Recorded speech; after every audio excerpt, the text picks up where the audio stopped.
హల్లెలూయా హల్లెలూయా.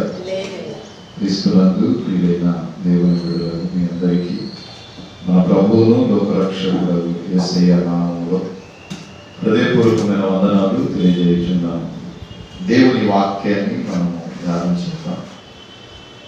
తదుపరి నేను ఒక 2 దర్శనాలు మీకు తెలియజేస్తాను.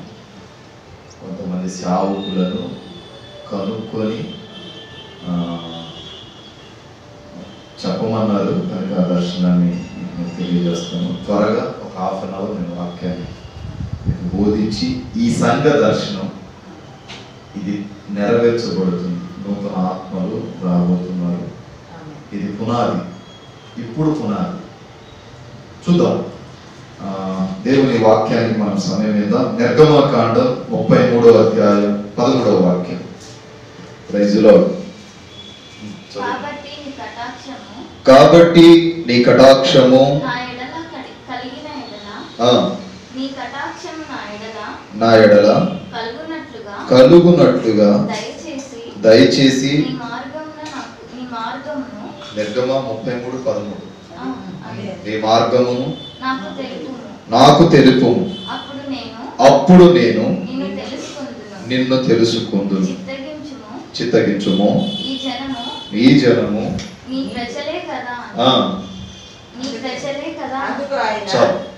ఇక్కడ మోషే జీవితాన్ని గురించి దేవుడు తెలియజేస్తున్నాడు. మోషే చేసిన ప్రార్థన విశిష్టత మనకు తెలియాలి. బైబిల్ గ్రంథంలో మోషే లాంటి భక్తుడు లేడు అని దేవుడే చెప్పాడు. నా ఇల్లంతటిలో నమ్మకమైన వాడు. 2-3 నడిపించడానికే నానా తంటాలు పడతాం మనం.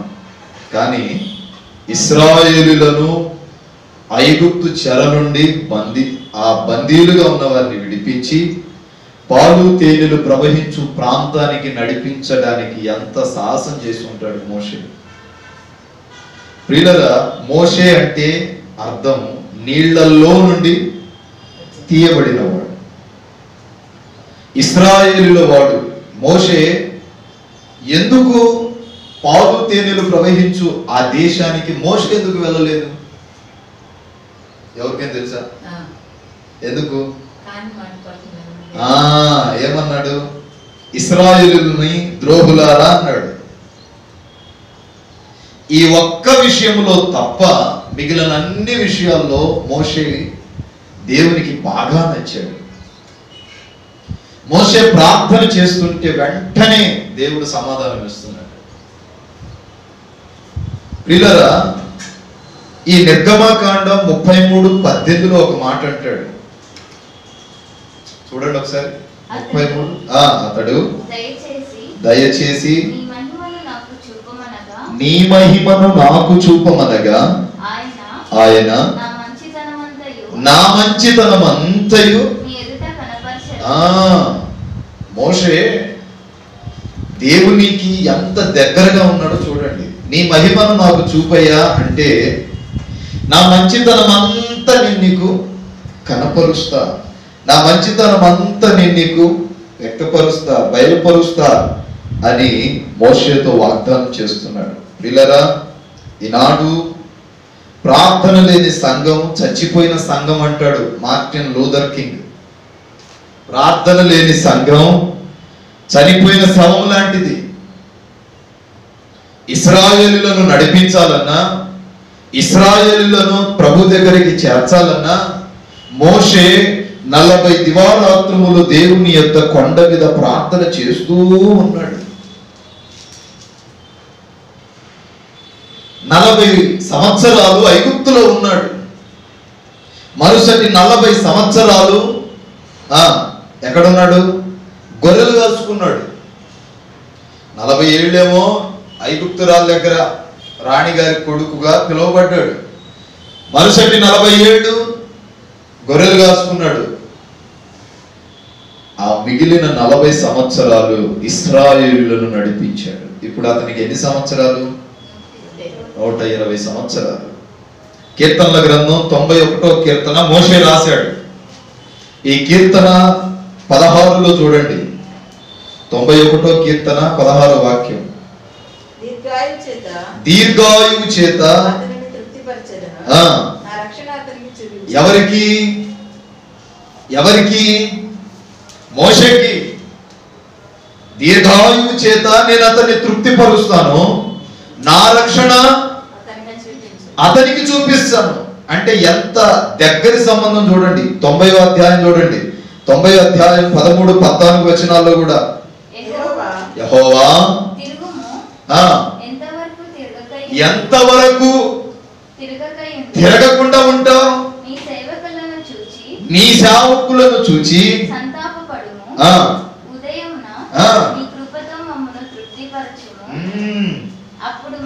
అప్పుడు మేము ఉత్సహించి సంతోషించదము. చాలు. గడిచిన శనివారమా అమ్మ, 2 వారాల క్రితం శనివారం అమ్మ నాతో మాట్లాడింది. అప్పుడు దేవుడు నాకు ఈ మాట ఇచ్చాడు. అంటే కొన్ని అంశాలు చెప్పినప్పుడు ప్రార్థన చేస్తుంటే ఈ మాట వచ్చింది వెంటనే, దేవా యెహోవా తిరుగు, ఎంతకాలము మనం మౌని అయి ఉందువు, ఎంతకాలము నీ సేవకులతో నీవు సంభాషించక ఉందువు, ఎంతకాలము వారి మనవి నీవు ఆలకించక ఉందువు. ఈ ప్రార్థన మోషే చేశాడు. ఎంతకాలము ఈ చిక్కులు, ఎంతకాలం ఈ శోధన, ఎంతకాలము ఇదిగో నీవు మాటలాడక ఉందువు. ప్రియులారా, మోషే నిత్యము నిత్యము దేవుని సంరక్షణలో పెరిగాడు. నా ఇల్లంతటిలో నమ్మకమైన వాడు అన్న చోటే మోషే క్వాలిఫికేషన్ ఏంటో అర్థమైపోయింది. నా మంచితనం అంతా నీకు చూపిస్తా అన్నప్పుడే మోషే తన యొక్క పరిస్థితి, తనకున్న విశ్వాసం, నమ్మకం అనేది అర్థమైపోయింది దేవునికి. అందుకనే అంటాడు, నీవు పోయి ఇశ్రాయేలు పెద్దలతో మాట్లాడు, నేను చెప్పేది వినరయ్యా, నువ్వు వెళ్ళి మాట్లాడు ముందు. వీళ్ళగా మోషేను దేవుడు బహుబలముగా వాడుకున్నాడు. గతం వేరు, భవిష్యత్తు వేరు. నేను ఎందుకు ఈ వాక్యాన్ని నీకు చెప్తున్నాను, ఆ వాక్యపు అర్థము ముగింపులో చెప్తా. గతం వేరు, ప్రస్తుతం వేరు, రాబోతున్న భవిష్యత్తు వేరు. మొదటి మాట, అసలు మోషే ఏ విషయాల్లో ప్రార్థన చేశాడు? మోషేను దేవుడు నా ఇల్లంతటిలో నమ్మకమైన వాడు, ఇన్ని ఇప్పుడు చదివిన ఘనతలన్నీ ఇచ్చాడంటే అసలు ఎందుకు? మోషే హృదయం ఎలాంటిది చూడండి. నిర్గమాకాండం 3వ అధ్యాయం 2వ వాక్యం. 3వ అధ్యాయం 2వ వాక్యం.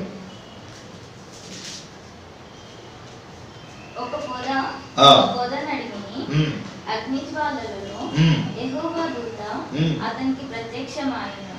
అతడు చూచినప్పుడు అగ్ని వలన ఆ పొద మండుచుండెను, గాని పొద కాలిపోలేదు. అప్పుడు మోషే ఆ పొద ఎలా కాలిపోలేదో నేను ఆ తట్టు వెళ్ళి ఈ గొప్ప వింత చూచెదను అనుకొనెను. దానిని చూచుటకు అతడు ఆ తట్టు వచ్చుట యెహోవా చూచెను. దేవుడు ఆ పొద నడుము నుండి మోషే మోషే అని అతనిని పిలిచెను. అందుకు అతడు చిత్తము ప్రభువా అనెను. అందుకు ఆయన, దగ్గరకు రావద్దు, నీ పాదముల నుండి నీ చెప్పులు విడువుము. మీరు 7వ వచనం నుండి చూడండి. మరి యెహోవా ఇట్లా నేను ఐగుప్తులో ఉన్న నా ప్రజల బాధను నిశ్చయముగా చూచి తిని, పనులలో తమ్మును కష్టపెట్టు వారిని బట్టి వారు పెట్టిన మొరను వింటిని, వారి దుఃఖములు నాకు తెలిసే ఉన్నవి. కాబట్టి ఐగుప్తుల చేతిలో నుండి వారిని విడిపించుటకును ఆ దేశములో నుండి విశాలమైన మంచి దేశమునకు, అనగా కనానీయులకు, హిత్తీయులకు, అమోరీయులకు, పెర్జీయులకు, హివ్వీయులకు నివాస స్థానమైన పాలు తేనెలు ప్రవహించు దేశమునకు వారిని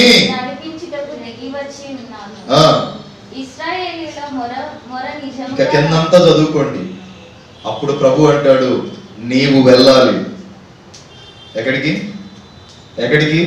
వారిని విడిపించుటకు నీవు వెళ్ళాలి, నేను నీకు తోడై ఉంటానంటే మోషే సరే ప్రభువా అన్నాడా? అన్నాడా? అనలా. నేను యోగ్యత లేని వాడిని తన అయోగ్యతను గుర్తు చేసుకున్నాడు. తాను చేసిన మొదటి ప్రార్థన అయోగ్యత కొరకు ప్రార్థించాడు. దేవుని విషయంలో నేను యోగ్యత కలిగి లేను, దేవా నీ పని చేయుటకు నేను అయోగ్యపరుణ్ణి అంటే యథార్థతను వ్యక్తపరుచుకున్నాడు. అయోగ్యత కొరకు నేనే పాటి వాడను, నేను మాట మాధ్యము లేని వాడిని, నేను నత్తివాడను, నేను వెళ్ళి చెబితే ఎవరు వస్తారు అని తన అయోగ్యతను వ్యక్తపరుచుకున్నాడు. ఉన్నది చెప్పుకున్నాడు.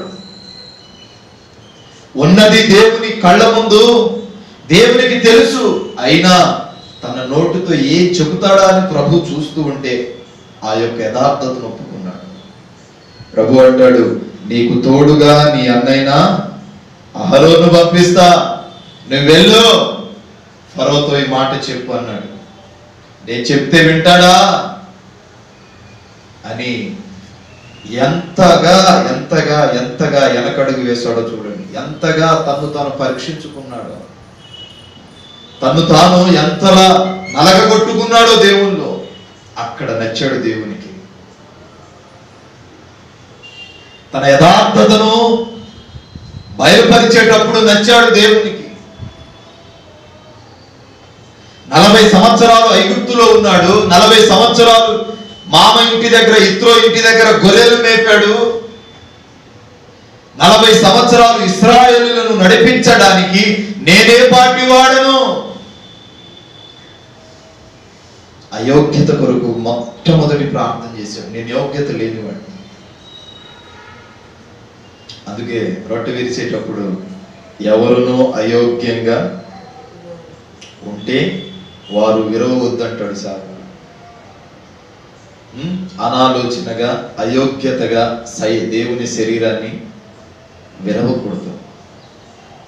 నిన్నటి వరకు తుచ్చమైన పాపపు క్రియలు చేసి ఈరోజు వచ్చి రొట్టె విరిచేవాడు లేకపోలేదు.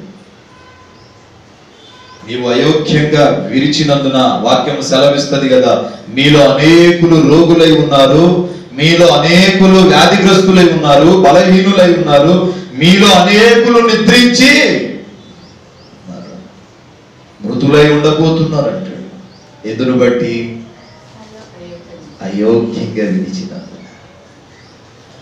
యోగ్యత కావాలి. మోషే యోగ్యతపరమైన సేవ చేశాడు. ప్రయోజనాలు ముద్దు అంటే వీళ్ళ ఆరాధనకు సాదృశ్యం. నా మంచితనం అంతయు నీకు తెప్పరుస్తాను. ఓ మంచి ఆరాధన చేశాడు. తను తానే ఈరోజు ఒక 50 మంది ఉంటే తప్ప మనము అది ఆత్మ కలిగిన సంఘం అని నమ్మం. నాకు తెలియక అడుగుతా, యేసు ప్రభు పరిచర్య చేసేటప్పుడు ఎంతమంది ఉన్నారు ఆయన వెనక? ఒక్కడే. ప్రారంభంలో ఒక్కడే. ఇప్పుడు ఎవరైనా ఆయన దగ్గరికి రావడానికి, ఈ 12 మంది ఆయన దగ్గరికి రావడానికి ఈయన వెనక ఎవరున్నారు? ఈయన దగ్గరికి రావడానికి అని అన్నారా? నేను విన్నా, ఇప్పుడు ఈ మాట విన్నా కాబట్టి చెప్తున్నా. బాధేసింది. ఇప్పుడు మనం ప్రజల కొరకు వచ్చామా, దేవుని ఆరాధించడానికి వస్తున్నామా? మరి ప్రజలు ఎందుకు చూస్తున్నాము?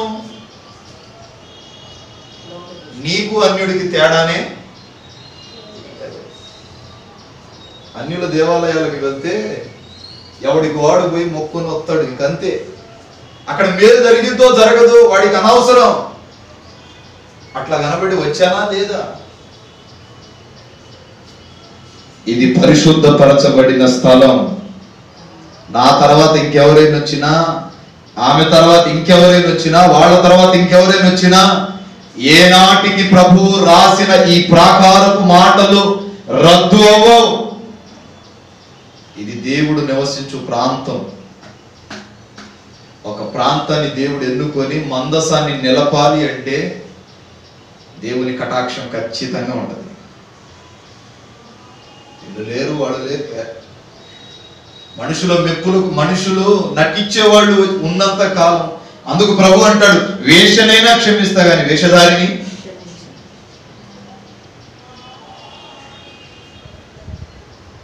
ఒక్కడున్నా పర్వాలేదు. యేసయ్యదే అన్నాడు, ఎక్కడ ఇద్దరు లేదా ముగ్గురుంటే అక్కడ 100 మందిలో అన్నాడా? అనొచ్చు కదా, అన్నాడా? మరి మనం ఎందుకు అంటున్నాం?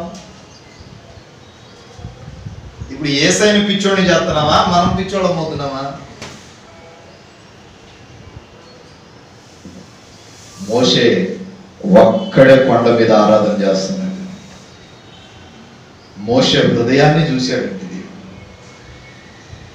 ఈడెంతలా నా దగ్గర ఉన్నాడే. మోషేను వెంబడించాడు యెహోషువ. నా గురువు అంతలా ప్రభు అని వెంటపడుతున్నాడే. ఈయన వెనకుంటే నేను దీవించబడతానని వెంబడించాడు. యేసయ్య వెనక 12 మంది ఏదో తిందామని, కార్యాలు చూద్దామని వచ్చారు. యేసు ప్రభు చనిపోయి శిలువకు అప్పగించబడేంత వరకు యేసు ప్రభు విలువ తెలియదు. ఓ దీన సేవకుడిగా చెప్తున్నాను, దైవజనురాళ్ళు బ్రతికి ఉన్నంత వరకు సంఘానికి వారి విలువ తెలియదు. ఈ లోకం నుండి వెళ్ళిపోయిన తర్వాత అయ్యో వారి చేత కొద్దిగా ప్రార్థన చేయించుకొని ఉన్నా ఈ గజ్జి రాకూడదు. ఎవడికి ఉన్నప్పుడే విలువ తెలియాలి. మా తమ్ముళ్ళే, మా నాన్నలే, మా అమ్మలే, మా అబ్బాయిలే, ఇది కాదు చూడాల్సింది.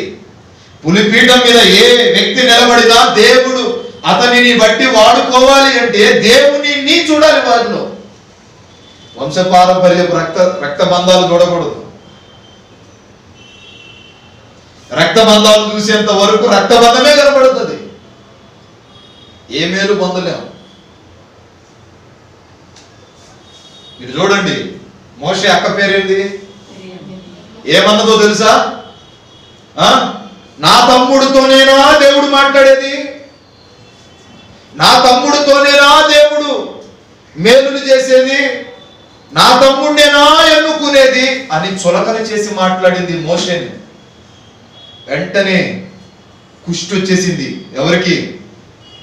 చూడండి, నిర్గమకాండంలో ఉంటది. ఆమె అంతలా మోషేను హింసించినా మోషే ఆమె స్వస్థత కొరకు ప్రార్థించాడు.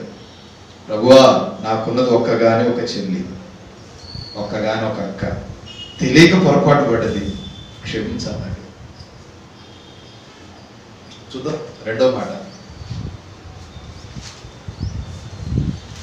నిర్గమకాండం 8వ అధ్యాయం 13వ వాక్యం. 1 మోషే అయోగ్యత కొరకు ప్రార్థించాడు. రెండవది యెహోవా మోషే మాట చొప్పున చేసెను.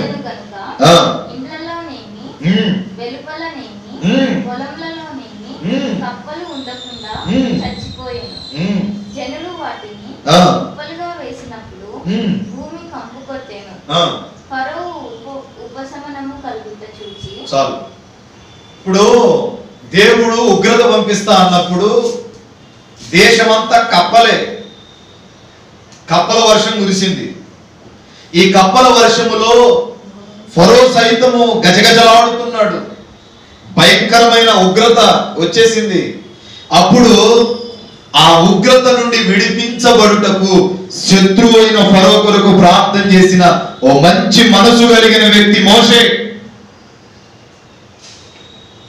ప్రభువా, తెలుసో తెలియకో ఫరో మాట్లాడి ఉంటాడు, నా యందు దయ ఉంచి నా ప్రార్థన విని నా శత్రువుని విడిపించమని వేడుకున్నాడు. అదే అక్కడ రాసింది. ఫరో ఏమయ్యాడు? ఉపశమనము నొందాడు. దేని ద్వారా? కప్పల బారి నుండి. మంచి మనసు గలవాడు మోషే. ఈరోజు మనం శత్రువుల కొరకు ప్రార్థన చేస్తామా? చేస్తున్నామా? చెయ్యాలి. ఎన్ని గుణ లక్షణాలు ఉన్నాయంటే అన్ని ఉన్నాయి మోషే దాంట్లో. నిర్గమకాండం 15వ అధ్యాయం 24వ వాక్యములో ఒక మాట ఉంటది.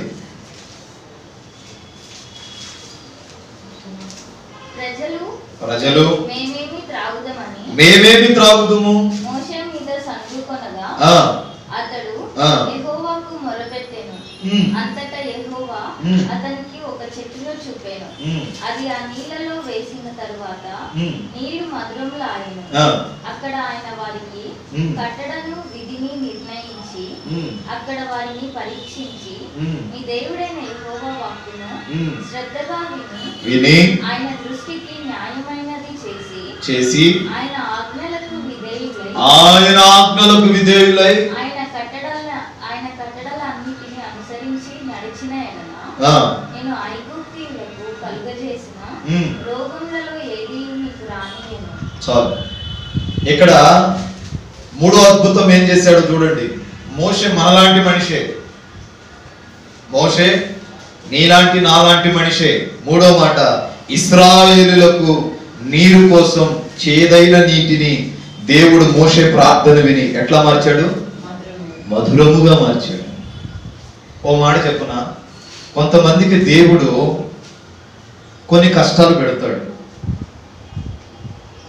దేనికంటే వాళ్ళను పరీక్షించడానికి. కొన్ని శోధనలు పెడతాడు, కొన్ని సమస్యలు పెడతాడు. మరి కొందరు వాళ్ళు చేసిన పాపాలను బట్టి కష్టాలు కొని తెచ్చుకుంటారు. దేవుడు కష్టం పెడితే, దేవుడు శోధనలు కలగచేస్తే విడిపిస్తాడు. ఆ శోధనలో నుండి జయాన్నిస్తాడు. ఉదాహరణకు దానియేలు, యేషోబు, వీళ్ళు దేవుని మూలంగా శ్రమపడ్డారు, విజయాన్ని పొందారు. ఇప్పుడు గెహాజీ చూడు, పాపం చేశాడు. ఆకాను పాపం చేశాడు. అననీయా సఫీరా పాపం చేశారు.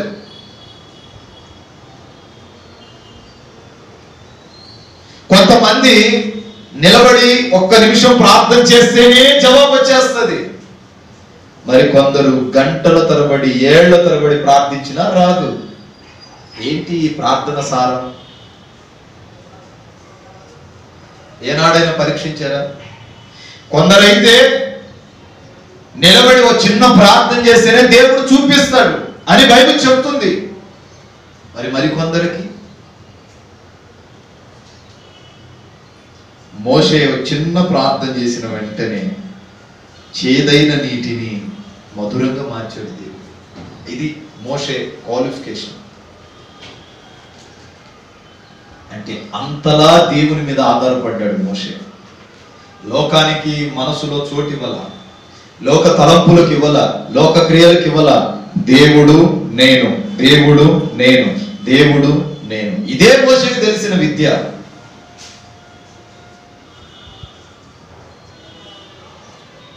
ఇశ్రాయేలీయులు దేవునికి వ్యతిరేకంగా జీవిస్తూ ఉంటే వారి కొరకు ప్రార్థన చేశాడు మోషే. ఈరోజు దేవునికి వ్యతిరేకంగా ఎవరైనా ఉంటే మనం ఏమంటాం? గొడవ పడతాం, పోట్లాడతాం. మన ఇంట్లో ఉన్నా సరే, వీడు ఎందుకు ఇట్లా చేస్తున్నాడు, ఇది ఎందుకు ఇట్లా చేస్తుంది.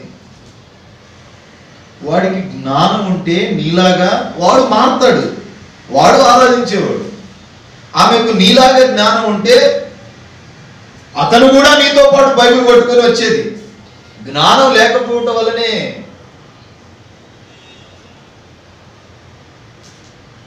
మనం ఏదో వచ్చి ఏదో పొందుకుంటున్నామని వ్యతిరేకంగా శత్రువుల మీద మాట్లాడమని ప్రభు నేర్పల. వారి కొరకు ప్రార్థన చేయమన్నాడు. మారని భర్త కొరకు, మారని బిడ్డల కొరకు, మారని కొడుకు కొరకు, మారని కూతురు కొరకు, మారని భార్య కొరకు, మార్చబడని తల్లిదండ్రుల కొరకు కన్నీరు కారిస్తే దేవుడు ఖచ్చితంగా నీ మొర వింటాడు. మోషేకు తెలిసింది ఒకటే, సమస్తానికి మూలం ప్రార్థన. ముగిస్తున్నా. సమస్తానికి మూలం ప్రార్థన.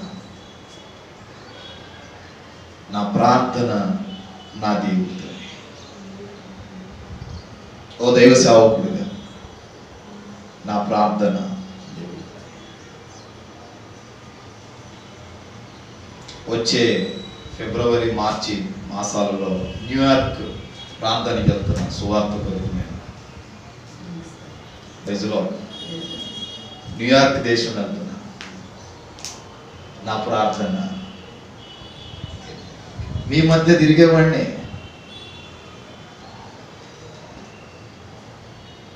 మనం చేసే ఆర్తధ్వని మనుషులు చూడటం కాదు.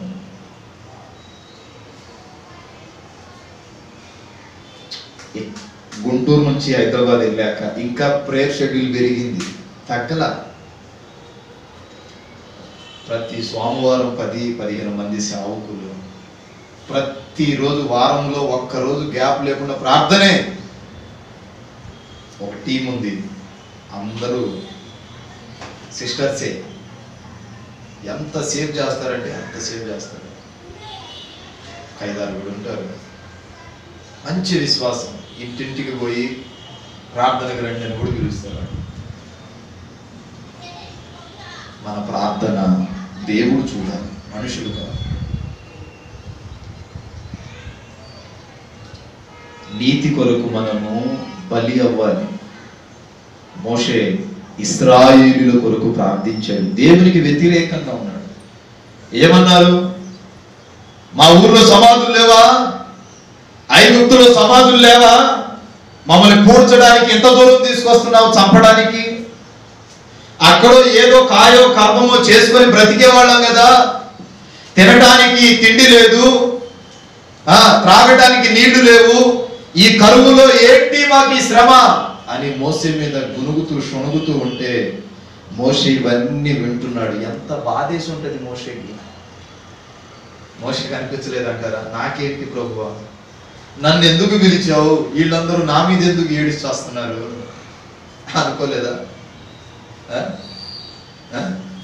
కొన్నిసార్లు సేవలో విశ్వాసులుగా ఏదైనా మాట్లాడుకుంటూ ఉంటే సేవకులుగా మాకు బాధేసింది. ఎక్కడో బ్రతికేవాడు, ఎక్కడో దాయబడి బ్రతికేవాడు. మాకెందుకు ఈ బాధలన్నీ? ప్రభు అంటాడు, మోషే నేను నిన్ను ప్రేమిస్తున్నాను రా. ఏంటి? నిన్ను ప్రేమిస్తున్నాను. నీ ఒక్కడివే నా మనసు అర్థం చేసుకునేవాడివని నీకు చెప్పాను. ఆ తరములో ఈ తరములో దేవుడు నిన్ను పరిచర్యకు పిలిస్తే చెప్తాడు, నేను నిన్ను ప్రేమిస్తున్నాను. నీవు తప్ప ఓర్పుగా సహనంగా ఎవరు చేయలేరు బిడ్డ. నేను కొట్టినా పడతావు, తిట్టినా పడతావు, గద్దించినా పడతావు. నా కొరకు నేను ఎంత హింసించినా, ఎంత నీకు దూరంగా ఉన్నా మాటి మాటికి నా దగ్గరకు వస్తావు. దేనికో తెలుసా? నీకు నాకు మధ్య ఉన్న బంధం అలాంటిది. నువ్వు అర్థం చేసుకున్నంతగా నన్ను ఎవడు అర్థం చేసుకోలేదు. నీవు అర్థం చేసుకున్నంతగా నన్ను ఎవరూ అర్థం చేసుకోలేదురా.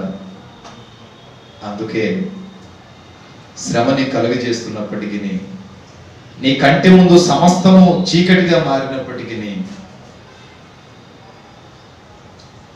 నువ్వు నన్ను అర్థం చేసుకుంటావు కనుకే నిన్ను పిలుచుకున్నా అంటాడు. ఏ సేవకునైనా చూడండి, ఏ సేవకురాలైనా చూడండి, సేవ ఎంత కష్టమైనా వాళ్ళ నోట నిండా వచ్చే మొదటి మాట ప్రభు చిత్తం. ఏంటి? ప్రభు చిత్తం. మీలాగా మేము బాధలు పడుకుంటూ పోతే పరిచర్యలు ఎక్కడ నిలవు, సేవకులు ఎక్కడ గుండె ధైర్యం కలిగి ఉండరు. దేవుడు మాకు నేర్పించింది.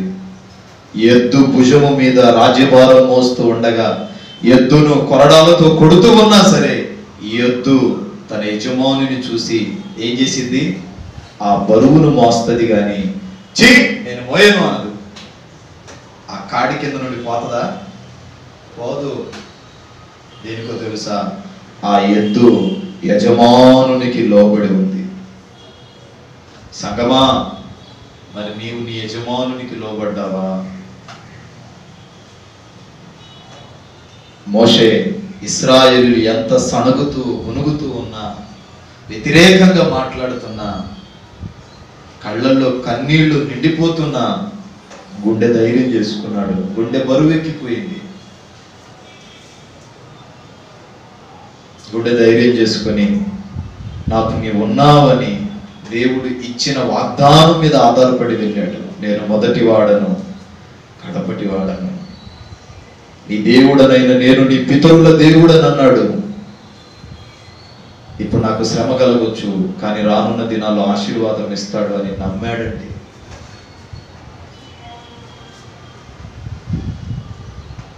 సంఖ్యాకాండం 12వ అధ్యాయం 26వ వాక్యం.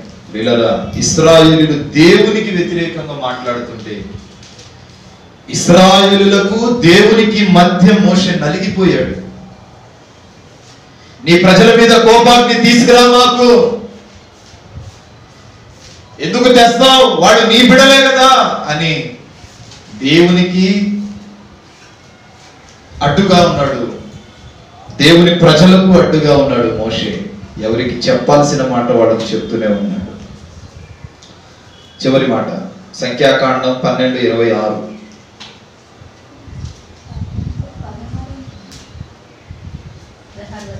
12:16 ఒకసారి. తర్వాత జనులు హజేరోతు నుండి సాగి పారాను అరణ్యంలోనికి దిగి 11:26 ఉందా? ఆ మనుషులిద్దరు పాళెంలో నిలిచి ఉండేది. వారిలో ఒకని పేరు ఎల్దాదు, రెండవ వాని పేరు మేదాదు. వారి మీదను ఆత్మ నిలిచి ఉంది. వారు రాయబడిన వారిలో ఉండి వారి గుడారమునకు వెళ్ళక తమ పాళెంలోనే ప్రవేశించదు. నిర్గమ 32:10.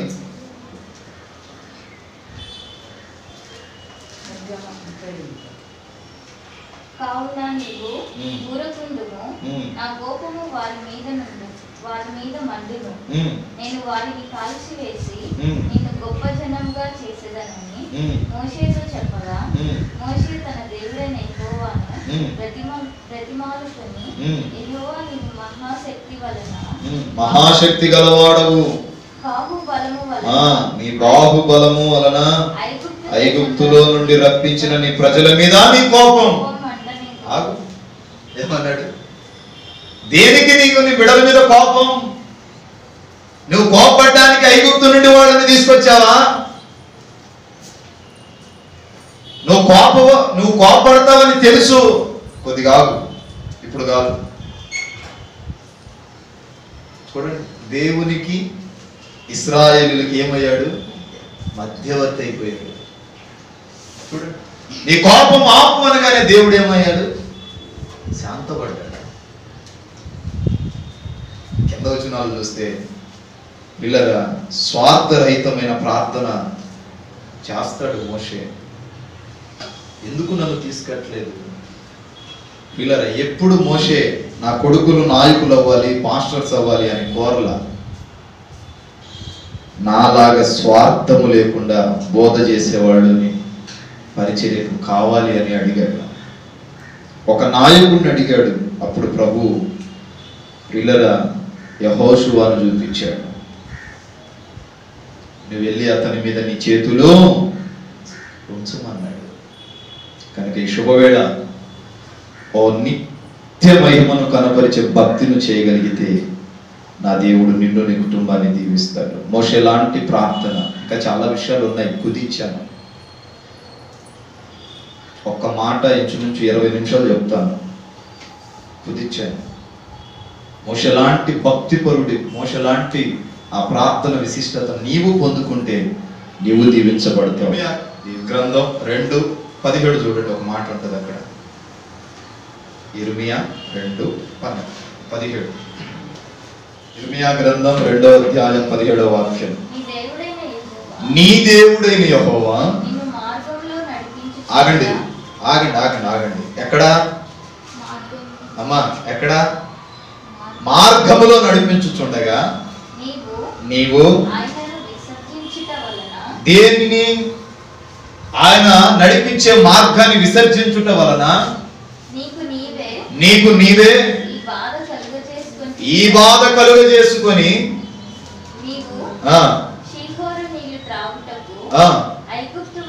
ఈ బాధ కలుగు చేసుకుంటేవి. అదేనా? ఈ బాధను కలుగు చేసుకుంటేవి కదా.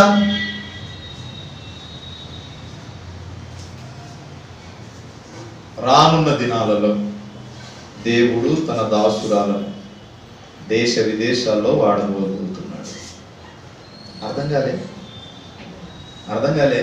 దేశ విదేశాల్లో దేవుడు తీసుకెళ్ళబోతున్నాడు. ఇది ప్రవచనం. ఇప్పుడు వాక్యం చెప్పా కదా, ఈ మాట అన్నా కదా, ఇర్మియా 2:17. నేను కదా నిన్ను మార్గములో నడిపిస్తున్నాను, నీవు నిత్యము ఎందుకు కన్నీరు విడుస్తున్నావు? ఆ పాషం గారు నాకు చెప్పిన మాట ఇది. ఈ మాట పోయి చెప్పు ముందని.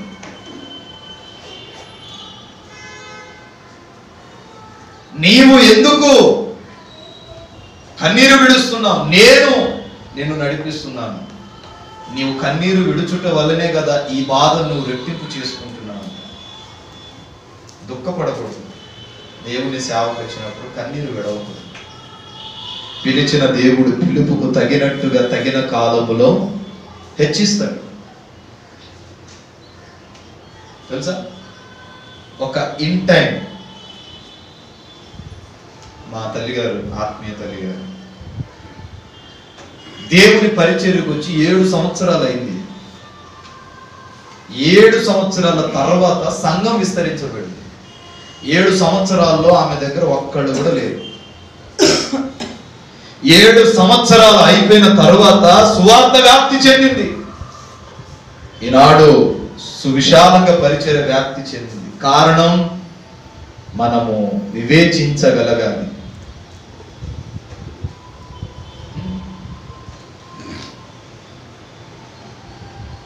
నేను ఫోన్లో చెప్పేస్తే మీకు అర్థం కాదుగా, అర్థం కాదు కదా.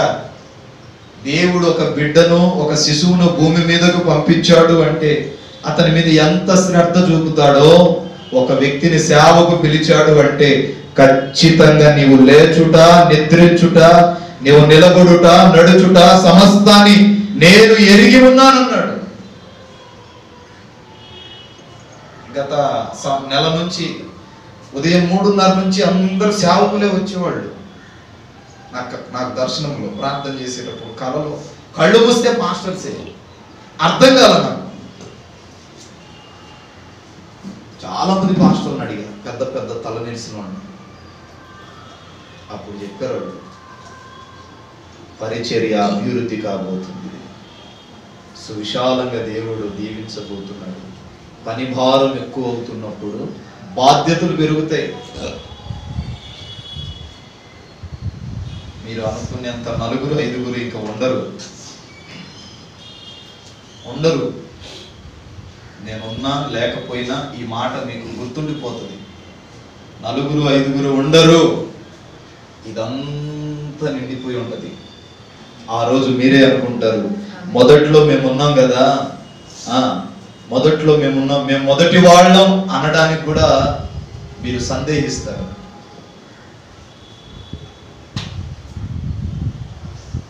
ప్రియులరా, వాక్యము ఎప్పుడూ రద్దుపరచబడదు. దర్శనము ఎప్పుడు నెరవేర్చబడక పోదు. ప్రవచనాత్మకమైన మాట, నేను నిన్ను నా మార్గములో నడిపిస్తూ ఉండగా నీవెందుకు దుఃఖపడుతున్నావు? నేను అన్నా కదా, ఈ సంవత్సరం ప్రారంభం, ఇది అభివృద్ధి సంవత్సరం. ప్రార్థించే వాళ్ళకు దేవుడు మేలు చేసిన కుటుంబాలను, దీవించి ఈ మాటలు మీ హృదయంలో వినికిడిలో ఉంచును గాక. ఆమేన్. చిన్న ప్రార్థన. ప్రేమగల తండ్రి, పరిశుద్ధుడైన దేవ, పరిశుద్ధ పాదాలకు స్తోత్రాలు. అదే కాలము ఈ మొదటి ఆరాధనను బట్టి మీ సన్నిధిలో ప్రార్థిస్తున్నాను. మీరు దీవించి ఆశీర్వదించి బలపరిచి మేలు చేత ఆత్మచేత నింపి పరిశుద్ధపరచండి. ఒక గొప్ప కార్యం మీరు జరిగించండి. మీ ప్రజలు దివ్యత పొందుట కృప చూపండి. వచ్చిన బిడ్డలను మీరు ఆశీర్వదించండి అయ్యా. వారి ఆశీర్వాదం వారికి మీరు దయచేయమని ప్రార్థిస్తున్నాను.